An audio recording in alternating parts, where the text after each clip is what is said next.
नमस्कार दोस्तों। स्वागत है आपका पिनाका स्टडी सर्कल के यूट्यूब चैनल पे। आज हम देखेंगे कि जो पेपर 6 है एमपीपीएससी का, उसकी हमें अप्रोच क्या रखनी है, उसको हमें कैसे लिखना है और उसमें कितने मार्क्स का वो होता है, ये सब तो आप जानते ही होंगे।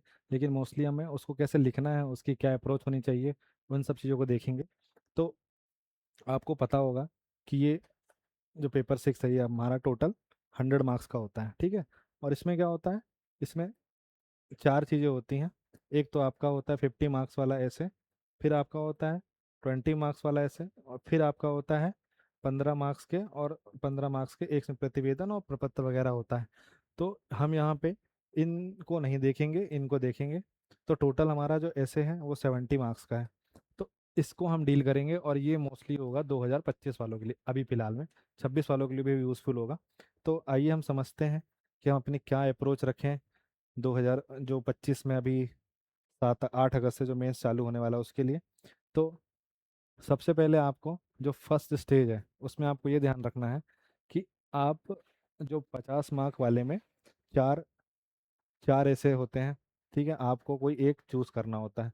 तो आप इन चारों में से कौन सा टॉपिक चूज करें, ये आप अपनी प्रायोरिटी कैसे बनाएंगे कि मैं इसी टॉपिक को उठाऊंगा, इस टॉपिक को नहीं उठाऊंगा। तो सबसे पहले आपको क्या करना है कि यह पहचाने कि प्रश्न वास्तव में आपसे क्या जानना चाहता है, ठीक है। जैसे कि एक अभी मैंने निबंध की कॉपी चेक की थी हाल में, तो उसमें एक टॉपिक लिखा था, ऐसे का टॉपिक था कि भारतीय संस्कृति और समरसता। अब ये टॉपिक पे ऐसे था। तो स्टूडेंट ने इस पे क्या किया था कि जो समरसता वाला पॉइंट था, इस पे उसने समरसता की जगह सभ्यता पे लिख दिया था। अब सारा ऐसे जो था उनका, ये तो ठीक था 50%, लेकिन ये पूरा उनका खराब हो गया क्योंकि उन्होंने समरसता की जगह सभ्यता टॉपिक लिख दिया।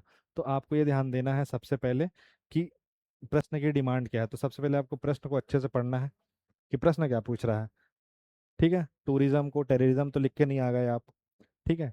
इसके बाद आपको मतलब ये पहचान के वास्तव में आपसे क्या जानना चाह रहा है, पहली बात। दूसरी बात ये कि मूल विषय की कोर थीम को पहचाने, ठीक है, कि उसकी कोर थीम क्या है, कि मतलब वो चुनौतियों पे बात कर रहा है या निवारण पे बात कर रहा है, समाधान पे बात कर रहा है, या उसकी अवधारणा पूछ रहा है, क्या पूछ रहा है, ये आपको बहुत अच्छे से ध्यान देना है। जैसे हम देखें, एक सांस्कृतिक विरासत का टॉपिक है, एक एग्जाम्पल है, ठीक है। तो इसमें आपको क्या ध्यान देना है कि सांस्कृतिक मतलब हो गया आपका, जैसे कल्चरल हेरिटेज मतलब सांस्कृतिक हो गया आपका कल्चरल, ठीक है, और विरासत मतलब हो गया आपका हेरिटेज। तो अब इस कल्चरल हेरिटेज वाले टॉपिक पे आपको इसको डिकोड करना है कि हम इस पे क्या क्या चीज़ें लिख सकते हैं। ऐसे ही मान लीजिए अंतरिक्ष में भारत के बढ़ते कदम आ गया, तो ये साइंस वाला टॉपिक है, टेक्नोलॉजी वाला टॉपिक है, डेवलपमेंट इसमें लिखना है। तो हमें इसमें अगर ऐसा पूछ रहा है वो कि अपकमिंग प्रोजेक्ट्स के बारे में बताना है, तो हमें फिर सीधे उस पर फोकस करना है। अब स्टार्टिंग तो हम करेंगे हिस्ट्री, मतलब 1962 इनकॉस पार बना, फिर 1969 इसरो बना, ये सब बताना है। पर इनको छूते हुए गुजर जाना है। ऐसा नहीं है कि हम इसरो 1969 में बना तो उसको लेकर के खूब सारा उसी पे सब कुछ बयानबाजी करने लगे, वो नहीं करना है।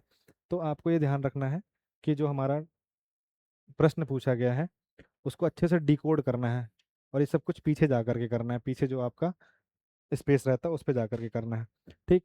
अगले स्टेज में हम क्या देखेंगे कि दूसरे स्टेज में आपको क्या देखना होगा कि आपको खुद से सवाल पूछना है कि क्या मैं इस टॉपिक पे लिख सकता हूँ कि नहीं लिख सकता।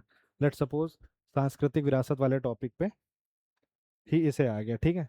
अब आपको देखना है कि मैं इस पे सामाजिक पहलू पे लिख सकता हूँ कि नहीं लिख सकता, इसके आर्थिक पहलू पे लिख सकता हूँ कि नहीं लिख सकता, फिर मैं इसके सांस्कृतिक पहलू पे लिख सकता हूँ कि नहीं, या पॉलिटिकल पहलू पे पर्यावरणीय एंगल लिख सकता हूँ कि नहीं, साइंटिफिक एंगल, अंतर्राष्ट्रीय एंगल, या फिर जो मोरल एंगल है, नैतिक एंगल है, वो सब लिख सकता हूँ कि नहीं लिख सकता। अगर ये सब मैं लिख सकता हूँ तो फिर आप इस टॉपिक को पिक कर लीजिए, आपको कोई दिक्कत नहीं होगी, ठीक है। तो दूसरे चरण में आपको क्या देखना है कि डायमेंशंस जो हैं उसमें, उनको मैं अच्छे से जस्टिफाई कर पा रहा हूँ कि नहीं। जैसे सामाजिक डायमेंशन है अगर, तो सामाजिक डायमेंशन में सांस्कृतिक विरासत वाले में आपको व्यक्ति, समुदाय, समाज, इन पर सांस्कृतिक विरासत का क्या प्रभाव पड़ता है, या इनकी वजह से सांस्कृतिक विरासत पर क्या प्रभाव पड़ता है, इन सब चीज़ों को आपको उसमें जस्टिफाई करना होगा, ठीक है। इसके बाद हमको जो अगला चरण है, अगला आयाम है, वो हमें ये देखना है कि जो विषय है, ठीक है, तो किसी विषय पर निबंध लिखते समय उसके विभिन्न पहलुओं को पहचानना महत्वपूर्ण है। जैसे कि आप देखेंगे कि जो डायमेंशन की बात मैंने पीछे टॉपिक पे कह रही थी, है ना, यही सबसे ज़्यादा स्कोरिंग होता है। तो जैसे आप देखिए कि आप सांस्कृतिक विरासत वाला जो टॉपिक लिख रहे थे, तो क्या आप उसमें सांस्कृतिक विविधता, उसका वैश्विक प्रभाव, ये सब बता पाएंगे? क्या उसमें आप पर्यटन के रूप में उसको ऐड कर पाएंगे? क्या उसमें आप रोजगार वगैरह ऐड कर पाएंगे कि हस्तशिल्प, कला, पर्यटन, इनको रोजगार के अवसर मिलेंगे? क्या आप उसमें ये बता पाएंगे कि सांस्कृतिक विरासत जो है हमारी सॉफ्ट पावर है, ये बता पाएंगे क्या?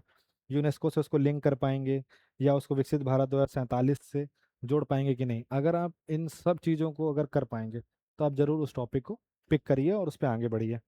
ठीक है, इसके बाद आपको क्या देखना है? इसके बाद आपको जो अगला चरण है वो देखना है कि आपके पास, जैसे लेट सपोज आपको खाना बनाना है, पनीर की सब्जी बनानी है। अब आपके पास पनीर अवेलेबल होना चाहिए, ऐसा नहीं कि आपके पास पनीर नहीं है तो आप आलू से काम चला लेंगे।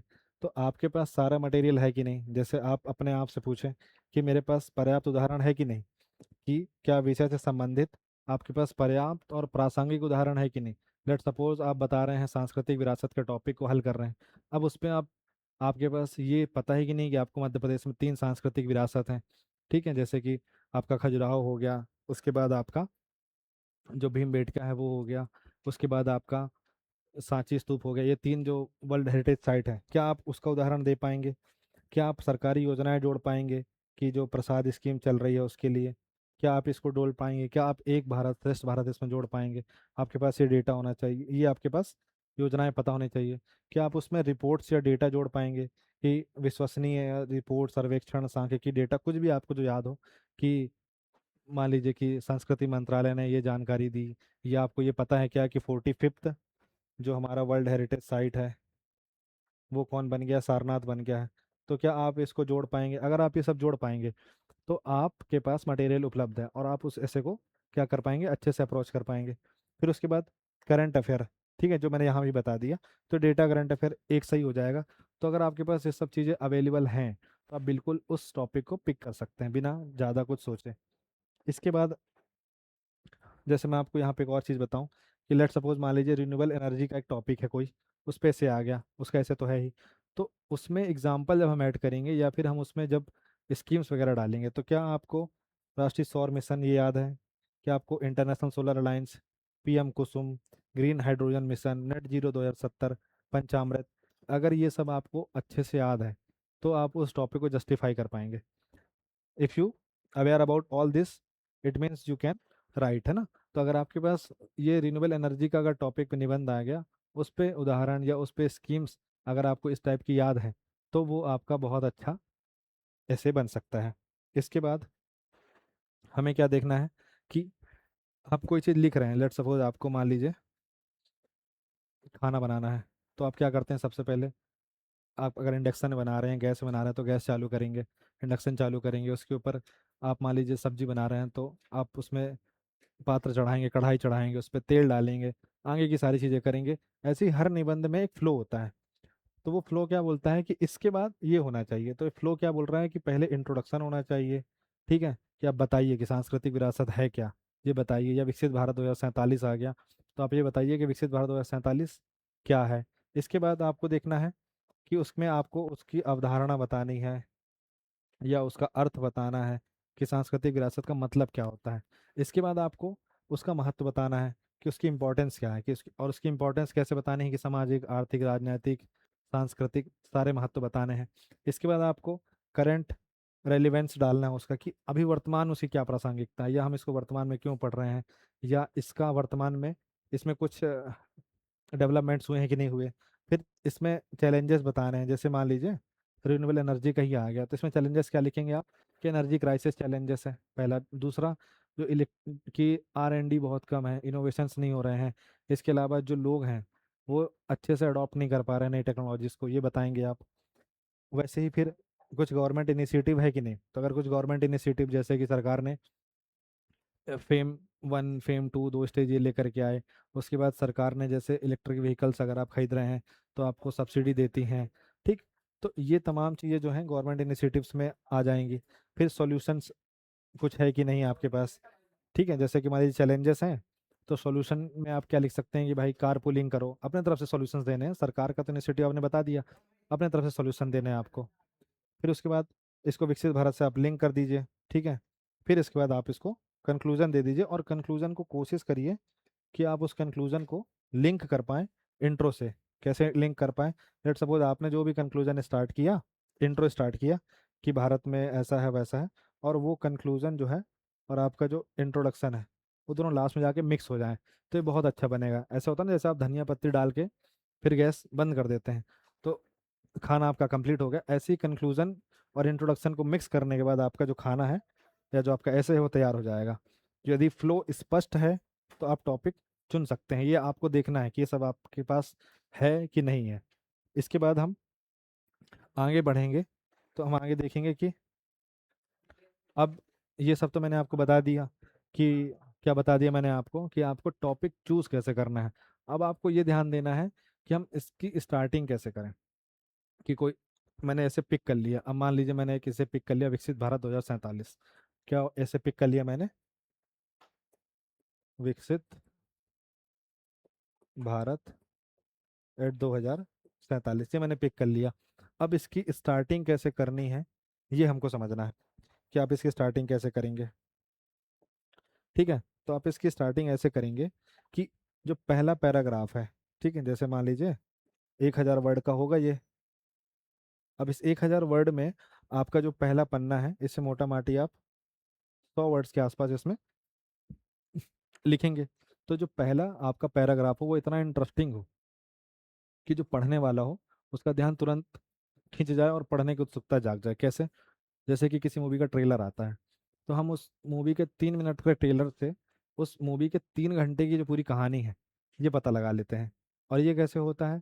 ये ऐसे होता है कि उस ट्रेलर को इतना आकर्षक बनाया जाता है, 100 करोड़, 200 करोड़, 500 करोड़ डायरेक्टर खर्च करता है, और फिर एक ट्रेलर बनता है। मतलब मूवी बन गई, फिर उसका ट्रेलर बनता है। तो वो उस ट्रेलर को इतना प्रभावी उसको बनाना होता है कि जनता उस मूवी को देखने जाए, इतनी आकर्षित हो जाए। तो वही हमको यहाँ पे ये ट्रेलर होता है कि आगे के जो 900 वर्ड हैं ये छात्र ने कैसे लिखे होंगे। ये उसके लिए सबसे बड़ी, क्या कहना चाहिए, छात्र के लिए चुनौती है कि वो अपने 100 वर्ड इतने प्रभावी बनाए कि परीक्षक आगे कूद ही जाए, कि उसको पढ़ना ही पड़े कि भाई मतलब क्या ही लिखा होगा आगे, है ना। इसके बाद आपको क्या ध्यान देना है? इसके बाद आपको ध्यान देना है कि आपको स्टार्टिंग कैसे करनी है। तो देखिए, 1, 2, 3 और ये चार चार तरीके मैं आपको बता रहा हूँ। पहला तो ये कि किसी काल्पनिक या जीवंत दृश्य से विषय की भूमिका बना सकते हैं आप।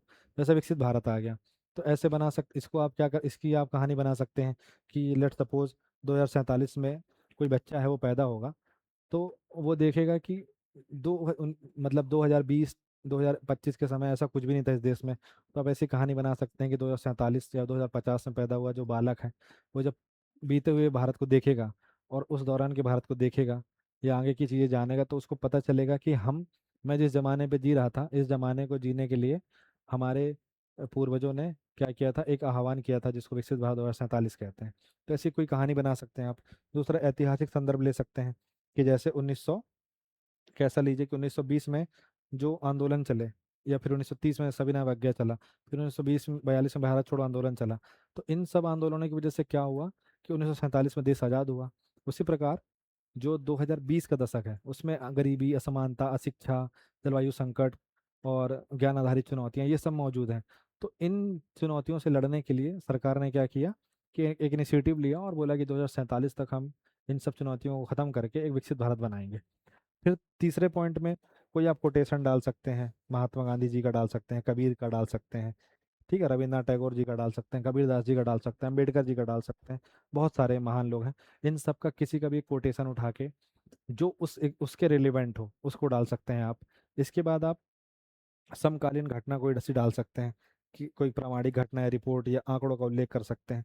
तो इन सब चीज़ों को आप शामिल करके एक अच्छा सा इंट्रो बना सकते हैं। आगे हम देखेंगे विकसित भारत 2047 के लिए, तो उसमें हम सब देखेंगे कि कैसे उसका इंट्रो बनाना है, क्या करना है। तो ये आप एक अच्छी स्टार्टिंग कर सकते हैं इस तरीके से। इसके बाद अगर हम आगे बढ़ें कि मुख्य भाग में क्या होना चाहिए, तो मुख्य भाग जो आप ऐसे का है कि आपने जो टॉपिक पिक कर लिया है, शुरू में तो मैंने आपको बताया कि ये आपको एंगल अगर आ रहे हैं, डायमेंशंस आ रहे हैं, तो आप उसको पिक कर लीजिए। तो जब आप उसको पिक कर लिए, तो जब आप ऐसे लिखने बैठे हैं, तो आप उसमें पॉलिटिकल एंगर अगर उस ऐसे में फिट हो पा रहा है तो ठीक है। अब जरूर पर अब जैसे जरूरी नहीं कि कोई और हर टॉपिक में एक पॉलिटिकल एंगल फिक्स होगा। तो अगर फिक्स हो रहा है तो आप लिखिए, फिर इकोनॉमिकल एंगल डालिए, फिर नैतिक दार्शनिक एंगल डालिए, फिर सोशल एंगल डालिए, फिर टेक्निकल एंगल डालिए, इन्वायरमेंटल एंगल डालिए, फिर कोई कानूनी व ऐतिहासिक एंगल है तो ये सब डालिए। तो इससे क्या होगा कि आपका ऐसे जो है सिर्फ सिंगल डायमेंशनल ना होकर के, मोनो डायमेंशनल ना होकर के मल्टी डायमेंशनल बनेगा। इसके बाद आप देखेंगे कि पैराग्राफ जो आया आपका, ठीक है। अब जैसे मान लीजिए कि ये आपने लिखा एक पेज, ये दो पेज, और ये आपका तीसरा पेज। अब ये यहाँ तक आपका जो पहला पेज है, ऐसे मान लीजिए कि इसको बांट लेते हैं। अब इतने इतने पार्ट में आपने पैराग्राफ लिखा, और इतने में आपने दूसरा पैराग्राफ लिखा। तो यहाँ पे आपका पहला पैराग्राफ बंद हुआ, तो यहाँ से जब आपका दूसरा पैरा चालू होगा तो उसमें लिंकेज होना चाहिए। कैसा लिंकेज? कि जहाँ एक और आर्थिक दृष्टिकोण से कदम अत्यंत लाभदायक दिखता है, वहीं इसके सामाजिक पक्षों को भी नज़रअंदाज नहीं किया जा सकता। तो आप देखिए कि कैसे इकोनॉमिकल एंगल से हम सोशल एंगल में शिफ्ट हो गए, और ये राइटर को पढ़ते पढ़ते पता भी नहीं चलेगा कि कैसे वो सोशल एंगल में आ गए एकदम से इकोनॉमिकल एंगल से। तो ये हमें लिंक बनाना पड़ेगा, ठीक है। इससे क्या होगा, पैराग्राफ जो है आपका, उसमें एक कनेक्शन एस्टेब्लिश होगा, एक कंटिन्यूएशन आएगा और एक ट्रांजिशन दिखेगा। तो ये तीन चीज़ें आपको बहुत ध्यान देनी है पैराग्राफ के जुड़ाव में। इसके बाद आप देखेंगे कि निष्कर्ष हमें कैसा लिखना है। तो निष्कर्ष कैसा होना चाहिए? निष्कर्ष ऐसा होना चाहिए जैसे कभी भी आप देखेंगे कि कोई सी मूवी देखते हैं हम, तो उसमें ज़्यादातर क्या पॉजिटिव एंडिंग करते हैं, ठीक है। हीरो हीरोइन की शादी हो जाती है, या फिर जैसे आप रामायण देखिए कि अंत में सीता जी को राम जी रावण से बचा करके ले आए। तो अगर मान लीजिए सीता जी को राम राम जी बचा करके नहीं ला पाते, तो वो कितनी नेगेटिव एंडिंग होती। या वो अगर मतलब कोई भी कहानी जिसमें अगर विलन से नहीं जीत पाता है हीरो, तो वो सब हमें क्या लगती है, बोगस सी लगती है। तो निष्कर्ष हमारा क्या कहना चाह रहा है कि ऑप्टिमिस्टिक होना चाहिए, पॉजिटिव अप्रोच रखनी चाहिए। तो वो कैसी होनी चाहिए कि सकारात्मक और दूरदर्शी होना चाहिए। मतलब निबंध का अंत हमेशा उम्मीद, समाधान और सकारात्मकता के साथ होना चाहिए। ऐसा नहीं होना चाहिए कि अरे विकसित भारत 2047, अरे वो तो कहीं बनेगा नहीं, 2047 और 3047 में भी नहीं बनेगा। जबकि हमें ये लिखना चाहिए कि 2047 क्या हो तो 2040 में ही बन के तैयार हो जाएगा। इतना ऑप्टिमिस्टिक हमें होना है। दूसरा, समाधान परक दृष्टिकोण हमको रखना है कि सिर्फ हमें समस्या समस्या नहीं बता देनी कि अरे यहाँ के लोग ऐसे हैं, ये तो कभी नहीं बन पाएगा, गंदगी है।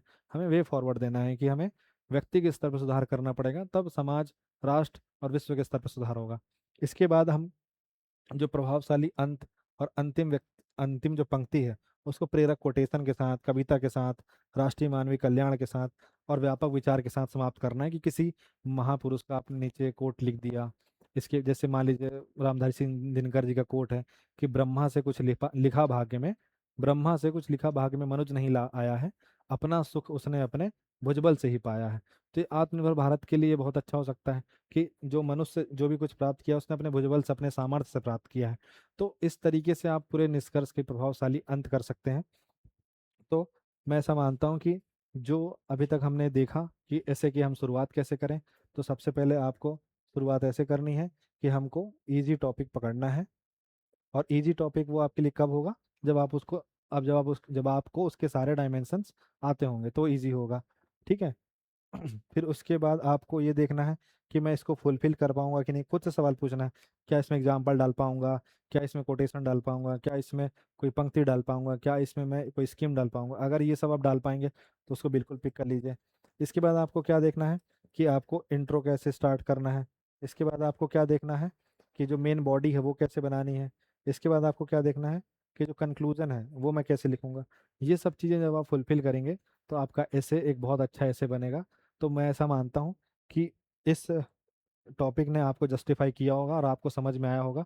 नेक्स्ट वीडियो में हम विकसित भारत 2047 को स्टार्ट करेंगे, और आगे ऐसे अभी 2025 वालों के लिए पूरी श्रृंखला आएगी जिसको आप देखना ना भूलें। तो thank you so much for watching this video. Have a nice day.